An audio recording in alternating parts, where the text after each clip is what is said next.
Bertrand Lacour est sculpteur. Sa passion, c'est sa matière fétiche, le bois brut. Ébéniste depuis toujours, cela fait 4 ans que Bertrand se rend dans les forêts, en Bourgogne, avec sa tronçonneuse, pour tailler la forme d'un meuble directement dans un tronc d'arbre. Il réalise une pièce en un seul morceau de bois, c'est ce que l'on appelle un monoxyle. Il nous fait découvrir son univers décalé dans son atelier à Arcueil, en région parisienne. J'ai eu l'envie de faire des pièces dans un seul morceau de bois, de manière intuitive, sans me rendre compte ce qui me poussait réellement à le faire.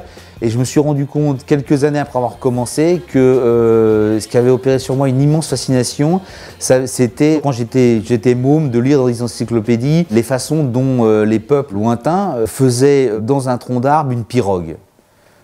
Ça m'avait vraiment profondément marqué.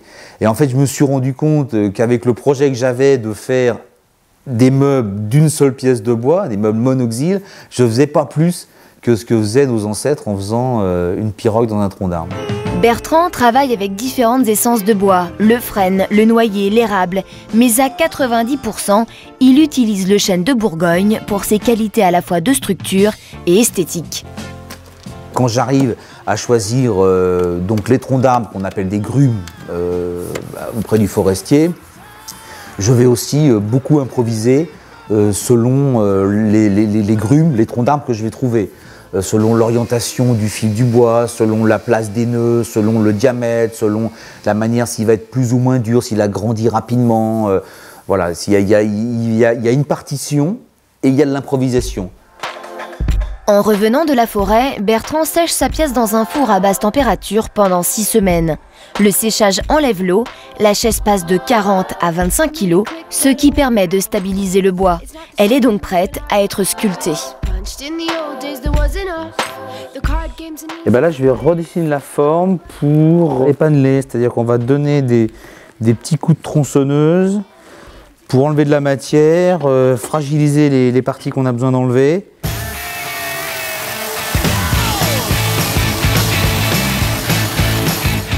Mon outil principal, c'est tout le groupe d'outils qui servent à enlever de la matière. C'est-à-dire qu'on est dans un processus classique qu'on appelle la taille directe, c'est-à-dire qu'on a un bloc de matière et on enlève jusqu'à faire apparaître la forme. S'il se sert d'un gabarit pour refaire la forme de la chaise, Bertrand réalise toujours des pièces uniques car chaque tronc d'arbre est différent. Sa densité, ses veines de croissance et la façon de sculpter la forme sont particulières à chaque fois. Si on rentre à l'intérieur du trait, il n'y a aucun moyen de réparation. Parce que c'est que de la taille directe, on ne fait qu'enlever de la matière, on ne rajoute rien. Donc on fait attention à ne pas rentrer dans le trait, quoi.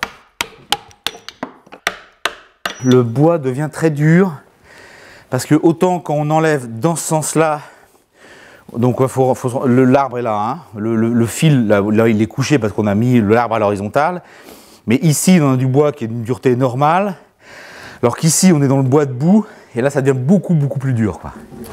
Moi, ma tendance, le style des formes que je privilégie sont des formes extrêmement minimalistes parce que ça permet justement de mettre en valeur la matière.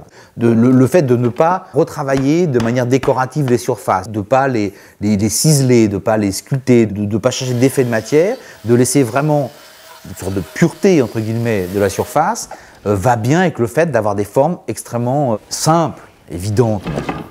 Pour réaliser ces formes, il enlève beaucoup de bois mais réutilise tous les copeaux. Mélangés avec de la colle de peau de lapin, ils servent à reboucher les parties fissurées du bois. Ça lui permet d'arriver à la forme et au toucher parfait. Ce que ça me fait quand je travaille le bois, c'est qu'évidemment, souvent ça me donne des émotions. Simplement parce qu'il y a toujours une surprise, quoi. Je veux dire, le bois, c'est une matière qui n'est pas inerte, qui est différente d'un arbre à l'autre. Qui a des couleurs, qui a des odeurs, qui a un grain, qui a une vie, quoi. Et maintenant que c'est poncé, on va pouvoir faire la touche finale qui est de mettre de l'huile dessus, qui donne toute la couleur au bois. L'avantage de l'arbre par rapport à beaucoup d'autres matériaux de construction, c'est qu'il y a une noblesse en soi dans la couleur, dans la résistance, dans la solidité, la pérennité. Et puis il y a aussi un aspect important, c'est que c'est la seule matière première qui se renouvelle. C'est-à-dire que les arbres que je vais utiliser ont mis quelques décennies à pousser, en moyenne environ 75 ans en moyenne. Avec l'objet, on s'inscrit dans une nouvelle histoire. Et c'est ce que j'essaie de montrer dans les objets, c'est justement toute l'histoire de l'arbre, tout le temps qu'il a mis à grandir pour devenir ce qu'il est et qu'ensuite il se soit transformé en meuble.